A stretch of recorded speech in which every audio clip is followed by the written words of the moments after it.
था ही, ना अहल भी था, लेकिन जो 4 साल मुल्क को लूटा, और वो मुल्क को इसलिए लूटा क्योंकि फॉरेन एजेंट था, फॉरेन एडेड पॉलिटिकल पार्टी का सरबरा था, और उसने 2008 और उससे पहले जो फॉरेन फंडिंग ली और 2008 के बाद जो फॉरेन फंडिंग ली 2013 तक, जिस पे इलेक्शन कमीशन का फैसला आ गया है कि इमरान खान साहब ने अपने 5 साल झूठे एफिडेविट जमा कराए बतौर चेयरमैन पाकिस्तान तहरीक इंसाफ।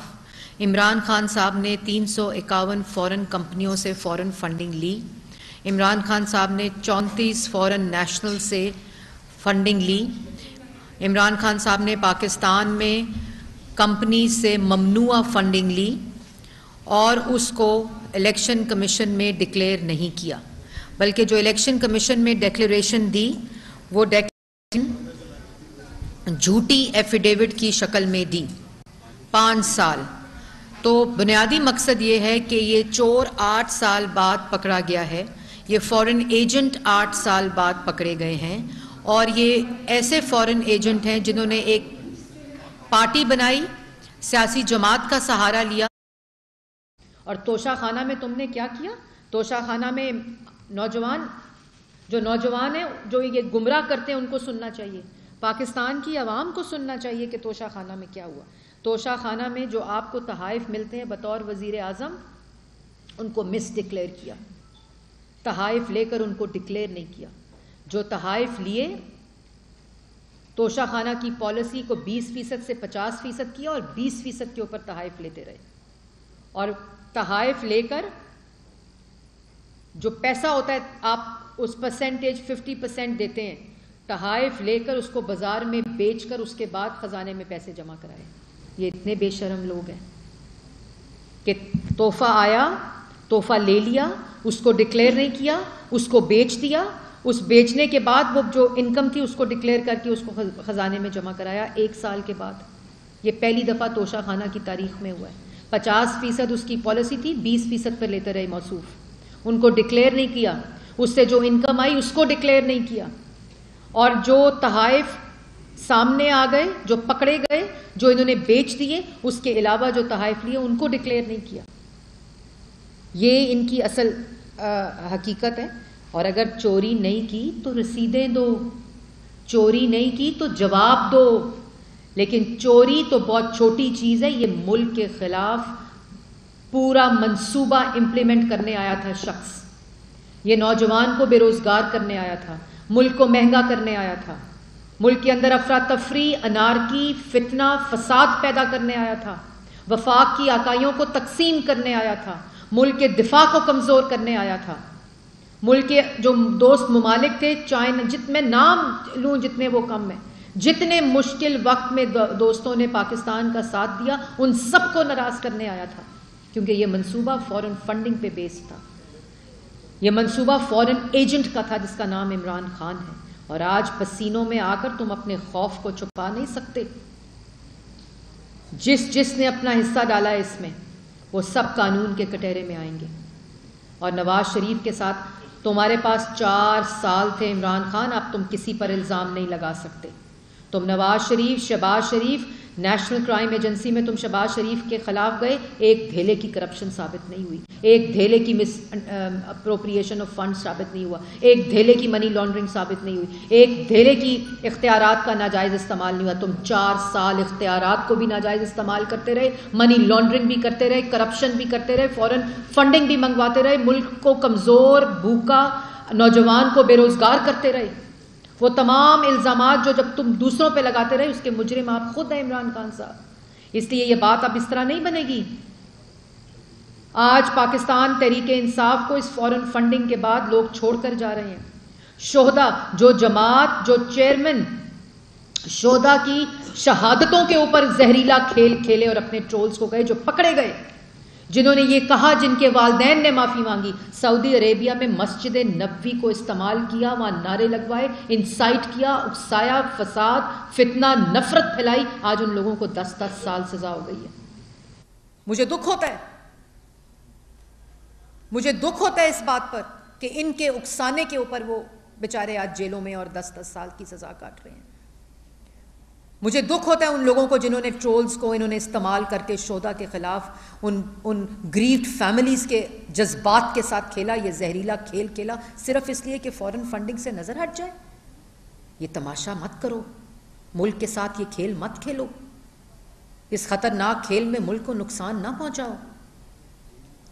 ये फॉरेन फंडिंग जो तुम लेते रहे हो, जो कमिटमेंट्स पूरी करते रहे हो, जो मुल्क के खिलाफ मंसूबा बंदी करते रहे हो, जिसके असरात आज पाकिस्तान के अंदर हर गली के अंदर है।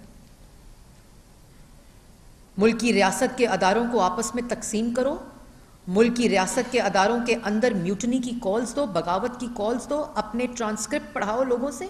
तुम्हें शर्म आनी चाहिए। और अपनी कुर्सी को इस्तेमाल करते रहे जब उस कुर्सी पर मुसल्लत थे, और जिस वक्त वो इक्तदार और वो कुर्सी चली गई तो उस हवस के अंदर मुल्क को आग लगा रहे हो। नौजवान गुमराह होने वाले लोग नहीं, बच्चे नहीं हैं, वो अकल रखते हैं, वो शऊर रखते हैं कि मुल्क के साथ हुआ क्या, तुमने मुल्क के साथ किया क्या। और आज तुम 2 झंडे रखकर रोज तकरीर करते हो और ये कहते हो कि मैं जो दूसरों पे चोरी का इल्जाम लगाते तो बनाने थे केसेस, देने थे अदालतों में सबूत।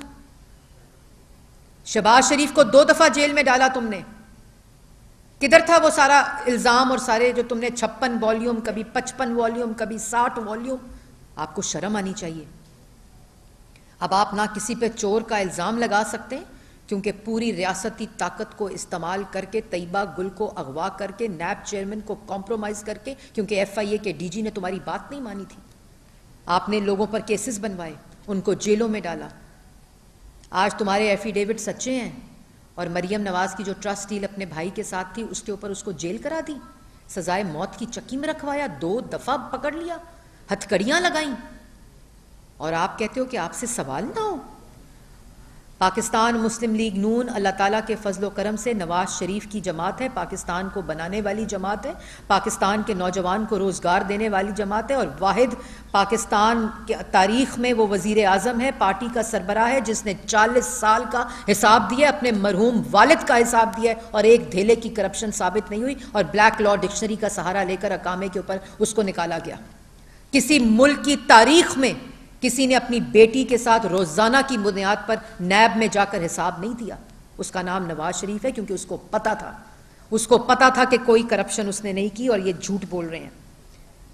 आज एक धेले की करप्शन साबित नहीं कर सके क्योंकि उनको पता था। उन्होंने सुप्रीम कोर्ट को खत लिखा था पैनामा की इन्वेस्टिगेशन के ऊपर। आपकी तरह नहीं थे कि तुमने झूठा इल्जाम लगाया तो उसको डाइवर्ट करने के लिए मुल्क को आग लगाने की बात करो, म्यूटनी की कॉल्स दो, बगावत की कॉल्स दो, शोहदा के शहीदों के साथ जहरीला खेल खेलो अपने ट्रोल्स के जरिए।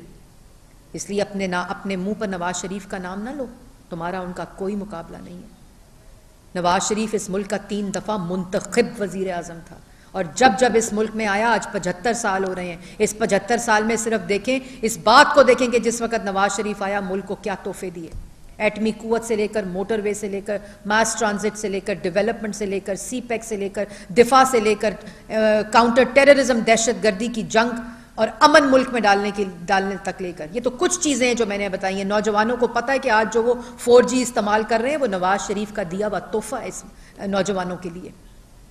ये तख्तियाँ लगाते रहे, कभी नवाज शरीफ के हेल्थ प्रोग्राम पे तख्ती लगाई, कभी नवाज शरीफ के यूथ प्रोग्राम पे तख्ती लगाई, कभी बेनज़ीर इनकम सपोर्ट प्रोग्राम को एहसास प्रोग्राम बनाकर तख्ती लगाई। तो तख्तियाँ भी नवाज शरीफ के मंसूबों पर लगाते रहे। पंजाब के अंदर क्यों शहबाज शरीफ को अरेस्ट किया था? क्योंकि फरा गोगी को चीफ मिनिस्टर बनाना था, बुशरा बीबी ने, जो अरसलान साहब को कहती हैं कि शोधा के खिलाफ कैंपेन चलाओ।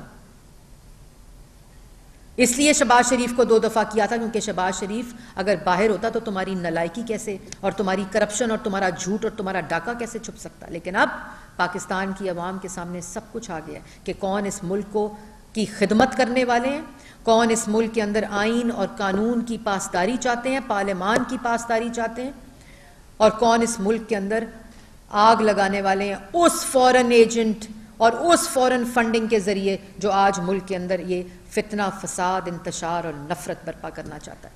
लेकिन ये कामयाब नहीं हो सकता, क्योंकि नौजवान इनकी असलियत और असल चेहरा जान चुके हैं, और इसीलिए रोते हैं रोज़ सुबह रोज़ रात को बैठ के। तो आप चीखें, रोएं या पिटें, आप फॉरेन एजेंट डिक्लेयर हो चुके हैं और पाकिस्तान तहरीक इंसाफ, अफसोस होता है मुझे सियासी जमात के बारे में ये बात कहने पे, लेकिन उसका जिम्मेदार भी इमरान खान ने जमात की साख को भी कमज़ोर किया, मुल्क की साख को भी कमज़ोर किया और मुल्क के दिफा के अंदर ये दरारें पैदा करने की कोशिश कर रहे हैं। अब ये तमाशा ख़त्म हो चुका है।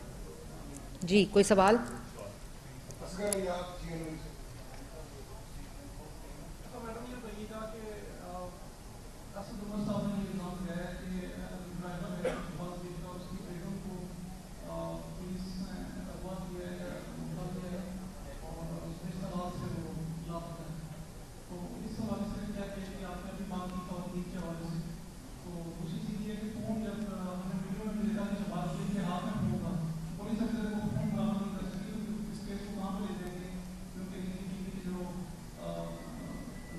देखिए मुझे इस बात का पता नहीं हो कि मैं ये इवेंट में थी, इसकी तफसीलात मुझे नहीं पता।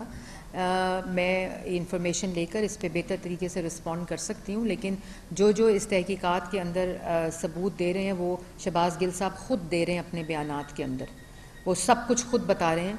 और ये जैसे जैसे चीज़ें आ रही हैं मैं इससे ज़्यादा तफसील जानती नहीं हूँ अभी तक, क्योंकि मैं एक इवेंट में सुबह से थी।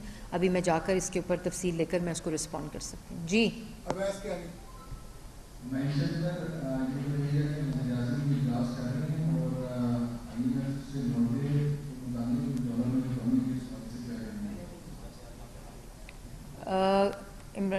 नवाज सॉरी शहबाज, क्या कहा आपने वज़ीर आज़म साहब का? जी हर रोज़ करते हैं, क्योंकि शहबाज शरीफ साहब वो वज़ीर आज़म नहीं है जो कहें कि मैं सोया हुआ था, मैं टीवी देख रहा था, मैं लेटा हुआ था, मैं उठा हुआ था तो मुझे पता चला डॉलर जो है वो बढ़ गया है, टमाटर और आलू और प्याज की कीमतें मैं ठीक करने नहीं आया। शहबाज शरीफ साहब वो मुल्क के वज़ीर आज़म हैं जो सोते नहीं और दिन रात उनके ये सोच होती है कि वो किस तरह इस मुल्क के अवाम की जो तकालीफ हैं उनको किस तरह कम कर सकते हैं। हर रोज़ मईशत के ऊपर इजलास होता है और आपने देखा है कि किस तरह अल्लाह ताला का शुक्र है कि डॉलर प्राइस जो पैरिटी है रुपये और डॉलर की वो किस तरह कम हो रही है और पाकिस्तानी रुपए को किस तरह तक़वियत मिल रही है, क्योंकि जो माशी पॉलिसीज़ हैं वो अपनी सही सिमत के ऊपर जा रही हैं, सही डायरेक्शन के ऊपर जा रही हैं। और इंशाल्लाह जो वादे आवाम को रिलीफ देने के, महंगाई कम करने के, तरक्की को ज़्यादा करने के, एक्सपोर्ट्स को, एग्रीकल्चर को, IT को, जो वादा इस बजट में हुआ है वो इंशाल्लाह पाकिस्तान की आवाम बिलखसूस नौजवानों को मिलेगा।